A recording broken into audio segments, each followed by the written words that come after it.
Hi, welcome back to Unleashed at Work and Home, the podcast dedicated to helping pet professionals feel less stress and find more joy in their life. Today, I have invited River Lee of The Savvy Groomer because she runs a course called Personal Finance on a Leash. And let's face it, most pet professionals are struggling with money. So welcome, River. Thanks so much for joining me today. Thank you so much, Colleen. How are you? I'm doing great today, and I'm really excited to have you. I've had several people request an episode on money, and that is not my area of expertise, although my husband is really careful with money, which means I don't have to be because I'm like, oh, the money is being taken care of. But many pet professionals, well, I mean, let's face it, they're overworked and underpaid is a pretty standard situation for pet professionals. So they're living on budgets and they're struggling to make ends meet. So I'm super excited to find someone with a background in grooming and a real focus on helping pet professionals thrive. So can you tell me what some of the challenges are that your clients have faced? So I mainly deal with pet groomers, but it works for all pet professionals, and that's what's incredibly important. What happens is I always tell people the truth of the matter is if you do not treat your money, which is your budget, like your appointment book, it's just going to be chaos. Can you imagine whether you're a dog trainer, a groomer, or a veterinarian, if people just showed up whenever they wanted and you didn't plan it out, right? Because if you're a dog trainer or a pet sitter, you have a scheduled time and a scheduled allotment, right? If you didn't, everything would overlap and clients would be clamoring. So really think about that. And I think with the budget, you have to remember that your budget can say ramen noodles or it can say filet mignon. I always tell people my most embarrassing fact, which is, do you know what my budget is for Starbucks monthly? What? $600. Oh my goodness. And so, but I can do that. I can have as many lattes as I want because I have a budget, which means that I have a limit. So if I want to spend $100 that month, I take the extra and I put it into my vacation fund. So that's what I generally find is their main concerns is, how am I supposed to do this? They're very busy people. Mm-hmm. But just like booking an appointment, think about that. You still take the time every day to check your appointment book. If you have a call, you take their information, you input it into your book or into your software. If you didn't, you'd forget, it would just be chaos. So when you're doing your budget, make sure you're doing that. And doing a budget every month, that's forever. Yes. I have read that people who use cash tend to be more careful with their money than people who use cards, debit or credit cards, because you see the money going as opposed to just a little number on a screen. Have you? So this is actually very interesting because cards do not hit your pain receptors. When you hand cash, it actually lights up your pain receptors. I teach in my course something called the envelope system. Are you familiar with that at all? I am a little bit, but not necessarily everyone will be. So tell us a little bit about that. Great. So the envelope system is basically, let's say in your budget, you're agreeing to spend $400 a month on food. Some of us, I have a very hard time not spending a lot on eating out. That is my weakness as well. So if I spend $400 a month eating out, I would put personally only $100 a week into that envelope, because then I have $100 that week to spend. Now, if I'm a good girl and don't spend all of it, then next week I have the new $100 and what I had last time. And you can grow that. So if you want to have a really lovely Italian dinner or whatever it is that you guys want to do to go out, you'll have that money. But once it's gone, it's gone. But it's easier in the grocery store or when you're at the restaurant, when you're thinking, ooh, I think I want an appetizer. And you're looking in your envelope, you're like, but I also really, really want dessert. And so it's easier to go, okay, what am I willing to trade? It's easier when you have the money in front of you because it doesn't. When you pull out that plastic, you don't feel it, do you? No, it's really interesting. I was surprised by that when I had read some of the articles about it, that just adds up. And what you had said before about recording it and writing down what's gone out. When you are using a card, it's so easy to not keep track because you know it's being kept track of, but then you get the surprise at the end of the month, which I think hits a lot of people pretty hard. So there are different ways. So with mine, if people want to do cash, I actually in the course have custom envelopes that they can print out and make, and you can write on the envelope the amount. But actually using this app called EveryDollar is amazing You can actually, there's two ways to use it.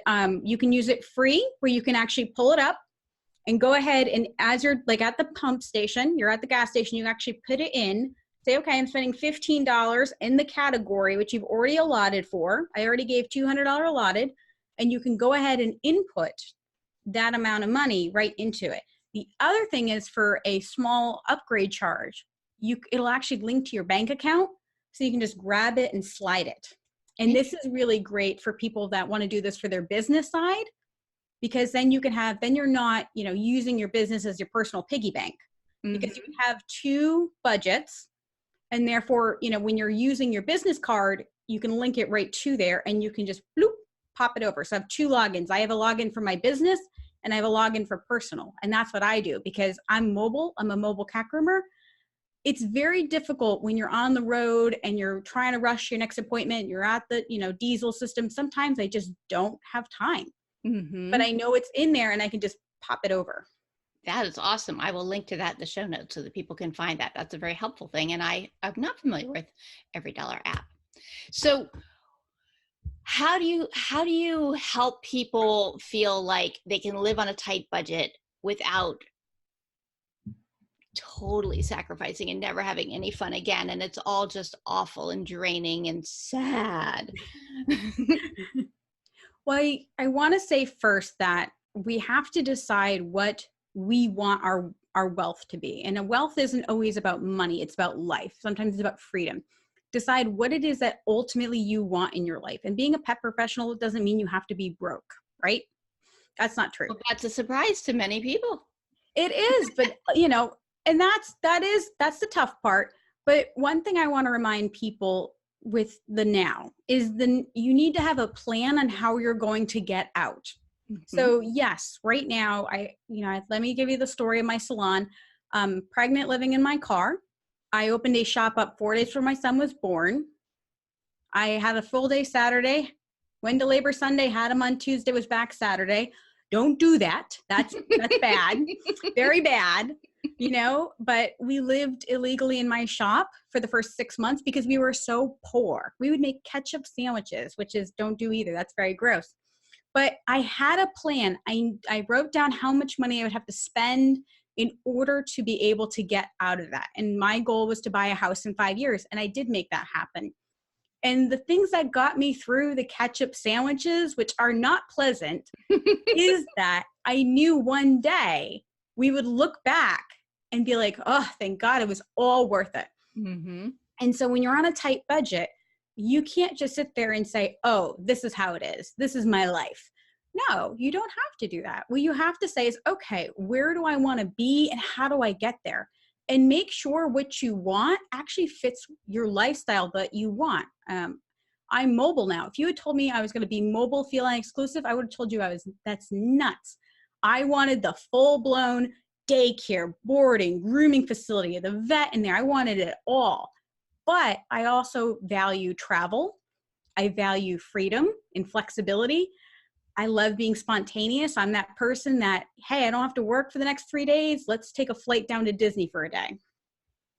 I'm that person. And knowing what will fit my lifestyle, I have to be honest with myself. As much as I would love to do that big business, that's a lot of employees. It's a lot of time and energy and money wrapped up in that. At my stage in life, it's not what I want. It is what I want, but it's not rational. So when you're bogged down, maybe stop and think, okay, is what I'm sacrificing for what I actually want long term? Or am I just going through the motions? And I think a lot of times it's not about how little money you have, it's about how little progress you're making. That's what's really bogging you down. That's an interesting insight and way of looking at it. Not how little money you have, but how little progress you're making, because it requires a very clear goal of where you want to be and a way to measure toward that. I think, money is a great way to measure towards that, because, what would be a good example of one of your audience members? Like, what would they want? What would their ultimate goal be? Well, I think owning a house is certainly one for many people that feels out of reach to many. Perfect. So let's say I'm a dog trainer and I'm self-employed, which buying a house self-employed is very difficult. Trust me, they wanted my blood type. They wanted everything, I swear. So, go ahead and look at houses. How much is a house? And let's say they're $200,000. Great. What is, most of the time, most banks, and you can call banks and ask them, how much money would I have to show for how long in order to qualify for this? And those of you married, I don't want to be a downer, but plan if your husband or wife wasn't there, because life can change and you don't want your dream to pop because of, relationship issues. So how much would you need to make? And then go down and look at the numbers. Let's say it's 4 times your income. Let's be, whatever. Let's just make easy math. Let's say you have to earn $2,000 a month in order to apply for this mortgage, which is very little, and that's not real numbers. But okay, so then how much do you have to make a week? I have to make $500 a week. Great. So then how much is that a day? Well, I want to work 5 days a week. Great. So that's $100 a day. So go ahead in your appointment book or whatever it is, or put it up on the wall, $100. Today I didn't make $100. That's okay. How much do you have to make tomorrow? I have to make 150. Great. But I made 200. Great. So then you can either make your $100, or that week that you have a bad time. In my industry, rain is the worst, because if it rains, nobody wants to come in for grooming. We just all that money just washes away. So if we have a rainy day or snow, I'm mobile, I don't have that problem, but people in salons, if it snows, they might have to close their entire day. That could be $1,000 in lost revenue. So you have to plan for the ebb and flow. So with that, when you're looking at a house, you want to have a daily, weekly, monthly goal in order to obtain that. But if you know the numbers, the math doesn't have any feelings. So you know how to get there, and you're not going to feel inadequate because now you have the control, which is the numbers. Mm-hmm. That's really, I hadn't ever actually honestly thought about weather affecting grooming, but when you say it, it's a duh. Of course it does. Who wants to pick up your beautifully bathed animal and then walk through slush to get home? Like, that's what I love about cat grooming. Cats, they go in their carrier, they go home, and they're in the house. So people don't, rain, snow, wind, they don't care. That is an interesting thing. Never thought about it before. And it's sort of funny how we all have these blind spots about things. What's so obvious to somebody in the industry is not necessarily obvious to somebody who's not. And that piece, we're both pet professionals, but that niche is a little different than my background, and I never thought about that before. Emergency funds, I think, are such an important piece. I recently read that some crazy number, like at least 40% of Americans would have trouble coming up with $1,000 on 30 days notice, which is a relatively minor emergency expense. I mean, if your dog eats a sock, that could easily be $1,000 experience. So how do you help people build up those emergency funds as they're moving forward? Well, first of all, it really does depend if you are an employee or if you're a business owner. And I won't go too far into that, but if you're a business owner, you need to have a much larger emergency fund, because there is no workers' comp. If you have employees, you need to be able to help them put food on their table if there's tough times and things like that. As far as if you're an employee, yes, you need less, but realistically, employees should have 3 to 6 months worth of expenses. Employer should have 6 months to a year. Now, how do you get that money? It sounds like a lot of money, right? Mm-hmm. Well, first I want to ask you, are you guys assuming if you get in an emergency, are you going to just put it on a credit card? Is that everybody's plan? The problem with that plan is now you have your house on fire and you're taking a mortgage on it. Mm-hmm. Right? That is the worst time to go into debt, is when the house is burning. So make sure you have your budget. And then the way I teach people is, and the roadmap to financial success is, first, get on a written budget. Then go ahead and get a small emergency fund of $500 to $1,000 if you're an employee, and about $2,500 if you're an employer. That's where you start. That is your little safety net. And really easy ways of doing that. Most places tell you, like, cut coffee, which doesn't work for me. You know, in Personal Finance Unleashed, we have a lot of great tips, but one of the best things is go through your toolkit. I promise you, you have, if you're a groomer, you have like 30 blades. If you're a dog trainer, I'm sure you have books, DVDs that you don't use anymore. Go ahead and put them on a Facebook group and make some money. You could probably sell something very quick. Now, if you're not willing to part with anything and you're still overwhelmed, start making a commitment. Commit to, okay, I am going to save $500 this month. And then again, how many days are you working? And break it down per day. And then just take that money either out of your account or out of your pocket. If you guys make tips, tips are a great way to save that money very quickly. There's so many ways of building that emergency fund. And then after you do that, go ahead and we talk about debt and getting rid of debt. Now, most of us have a car payment, a student loan, we have a personal loan. I'm not even talking about business stuff, just us. Mm-hmm. And that can very easily equal to about $1,000 a month, right? Well, if you didn't have debt, how easy would it be to build up that emergency fund? Yeah. That's if you have $10,000 worth of debt that you're paying off in 5 years, you're never actually going to be able to save $10,000 on the side. So shifting your mindset to saving versus debt is a big decision, because once you've decided that I am no longer going to take on debt, because right now you are paying things really, you buy it and then you're paying for it. So then when you need to buy something else, you can't pay for it. Mm-hmm. Well, that's what's going to happen in an emergency, and you've already created this cycle, and that doesn't work. It doesn't work long term, because eventually, stupid will catch you from behind. That's the truth. And we've all done stupid. I mean, I've done stupid with so many zeros. It's embarrassing. It is really important, I think, to be able to know that at the end of the month, you're paying off everything that's on that card, regardless, like whatever it is. And I was very happy to find that my sons in young adulthood had picked that up, because you're never sure. And they go out and they're suddenly earning money, and like, what will we do with that? But what if instead of putting the money on a card and then paying it off, what if you had that money in your account, and instead of having a credit limit, you had a budget limit, mm-hmm. and you had money to spend, because then something's not going to happen at the end of the month. Because a lot of times that's where people get into trouble, where at the end of the month, they go to pay off the card and they got injured. There was less clients. Something happened. Yeah. And there's no money to pay that off. So, I'm just going to do it again. And let's be honest, some of these cards are 24%. Oh yeah. Some are it's crazy. Insane, but which doesn't seem like a big deal. But if you get, say you have $1,000, we had plenty of money ahead of time, but then some emergency happened.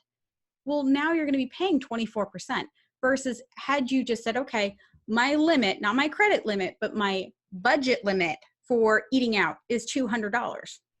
Instead of putting that $200 on the credit card, you're actually using money you have now. Mm-hmm. A really interesting way to think about debt is essentially you're promising hours you haven't worked for things that you may not care about later. I love that. Say it again. Oh God. I just made that up on the cliff. So essentially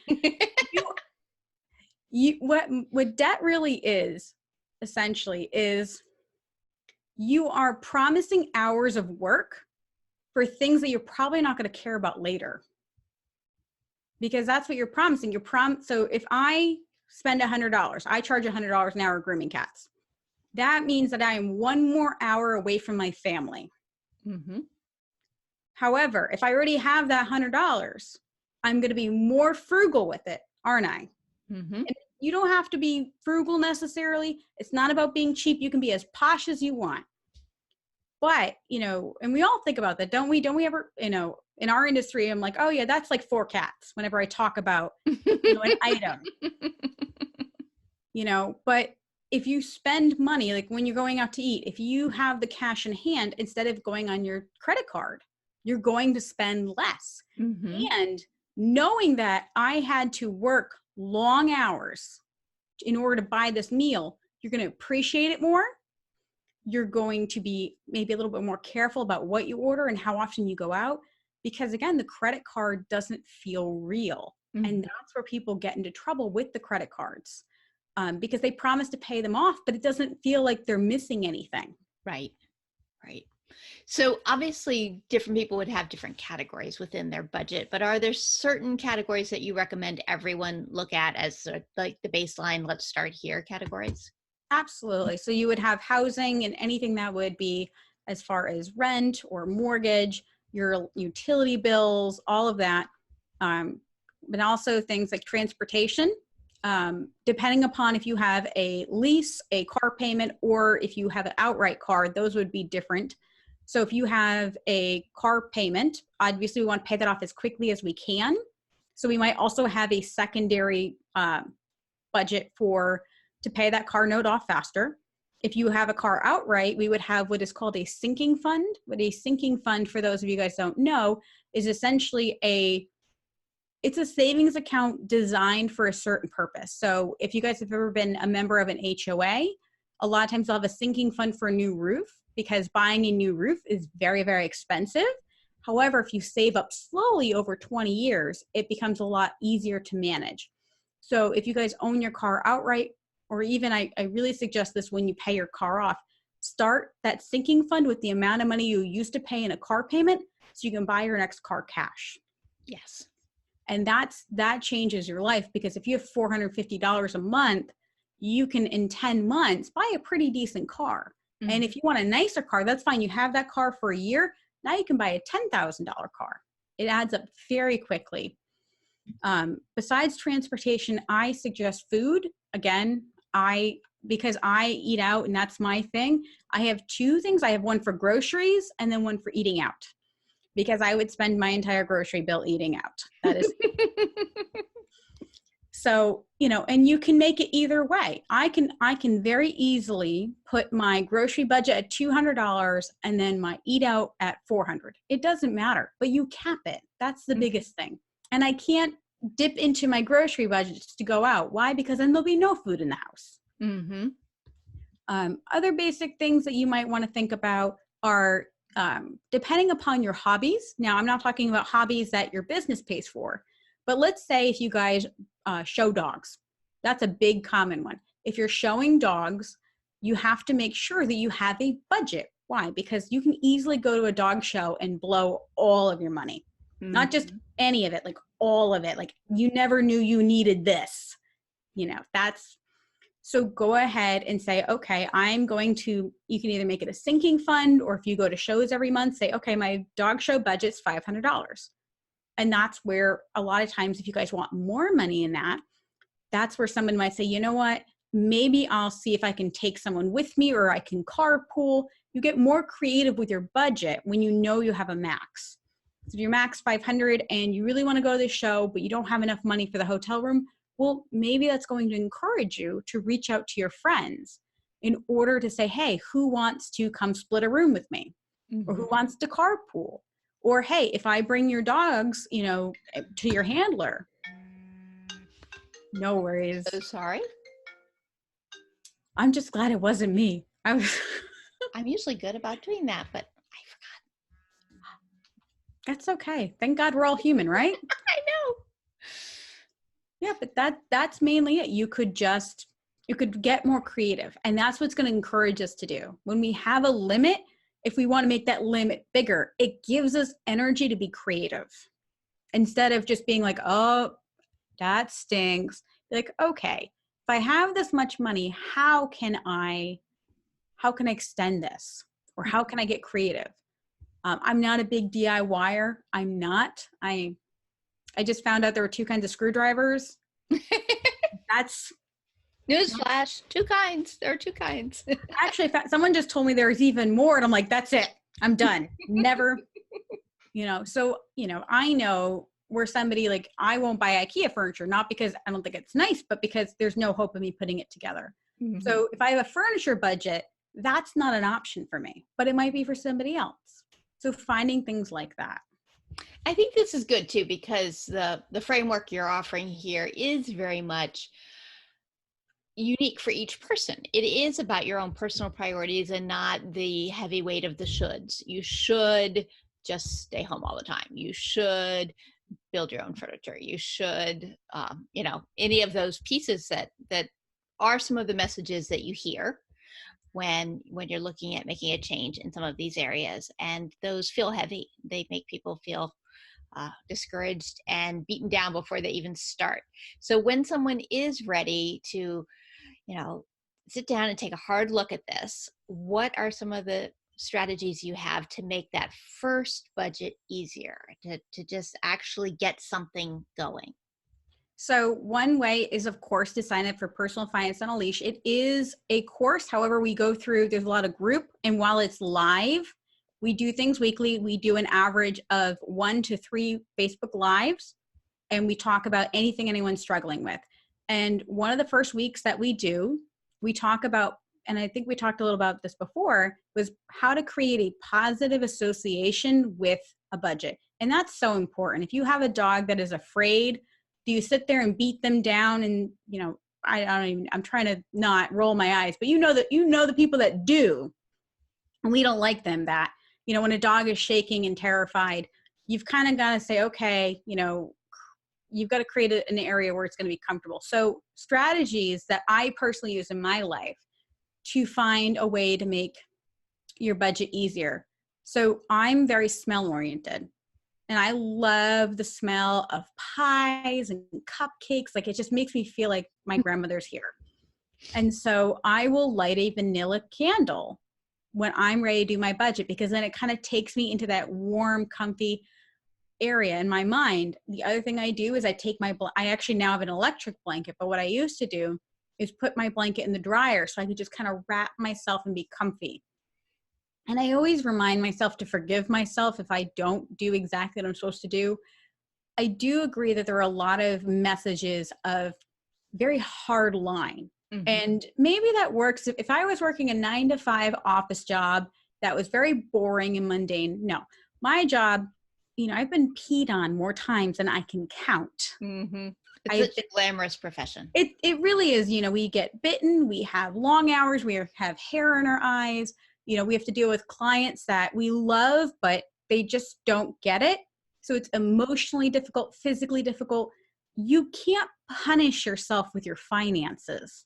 Mm-hmm. You can't punish yourself. You have to forgive yourself that you did a lot of stupid things, and then go ahead and say, okay, you have an aggressive dog. Remember that dog either on the table or in your class or in the vet office. You say, okay, it's not my fault you're mad, but let's get through this together. And just remind yourself of that.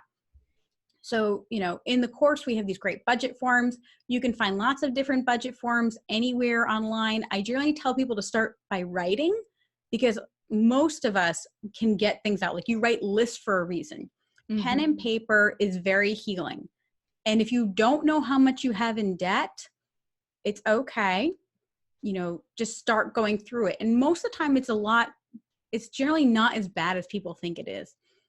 And if it is, that's okay, because at least you know. Yeah. Right? There's a lot to be said for really getting a clear view of what is going on, what the full picture is. And that's true in every area. Like when we're looking at behavior, we want to see all of the pieces of it before we start addressing the issue. Same thing with this. Well, this has been really, really helpful, River. I'm sorry. It's okay.